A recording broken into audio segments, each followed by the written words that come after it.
Candy Green. This is Candy's Library of Shareable Tidbits, Book 41. I love the Bible. I've said it before. I love the stories of Jesus. I love most of what's in the books of Paul. I'm entertained by the stories of Jonah and Samson and Ruth. I can imagine the Acts of the Apostles. Our pastors took us through Genesis in the past year. You know, those stories of Abraham and Isaac and Jacob and, Rachel and Sarah and Rebecca. It was fun. Of course, I don't like all the things in the Bible. There's a lot of violence and war, especially in books like Joshua and Kings. But I'm not ready to throw out the baby with the bathwater. Those parts don't make me want to disregard them or to stop reading them. They make me want to figure out what's going on. Where is God in those stories? The Bible was written by people, over hundreds of years. People so inspired by their experience of God that they had to write things down. Writing was not a taken for granted thing like it is now. Ancient people had to be motivated to write. Quill, ink, parchment, literacy, for heaven's sake. Writing was difficult and expensive. So these people were inspired by things so important that they had to write them down. One of the things I love best about the Bible is that it's like a puzzle book, a big seek and find puzzle. All those stories and letters demand some investigation. I love unpacking the Bible. What's the historical context? How did the people live in those times? How did the people relate to God and to their world? What made those writers tick? We need to ask those questions so that we can ask the more important questions. What does this passage say about God and about us? And if I take it seriously, what do I have to do about it? Back in my preaching days, Carl and I used to joke about how hard some of the passages were. We finally decided they're all hard. Some were just hard to understand. We struggled to find a word of grace in a difficult passage, like we didn't have all the pieces of the puzzle. Some were just hard, or maybe I'm going to call it challenging to follow, even if we had all the pieces. That's the reason it's important to read and study and discuss so we can understand and follow. And I'm not put off by hard parts of the Bible or the parts I don't like. I'm intrigued by them. I want to investigate them and reflect on them. And now we have a new opportunity to do that. Pastor Karen has invited us to join her in reading the Bible through in 2021. Here's part of her invitation. Are you interested in spending 10 minutes a day reading through the Bible?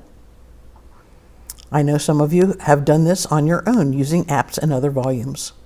I'm considering this as part of my daily discipline for 2021. We'll be using the daily message together. If you'd like to join with me, we can discuss what we're seeing in the text and how God is reading us, even forming, shaping, and transforming us as we go. I'd love to share it with you. With love, hope, and expectation, Pastor Karen.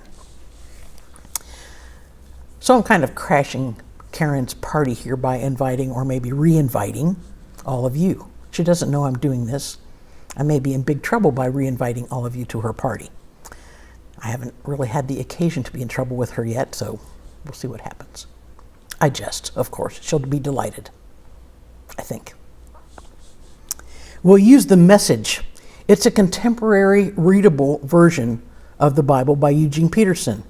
I've never read it intentionally before, so that'll be fun. The Daily Message, that's this text,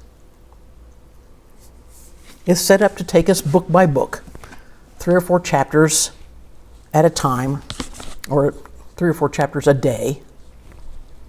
So we get kind of the big picture as we read. There are also 2 reflection questions each day. I'm going to use my journal to reflect on those questions. You can join by calling Karen or by emailing her. The books are readily available. I got mine on Amazon.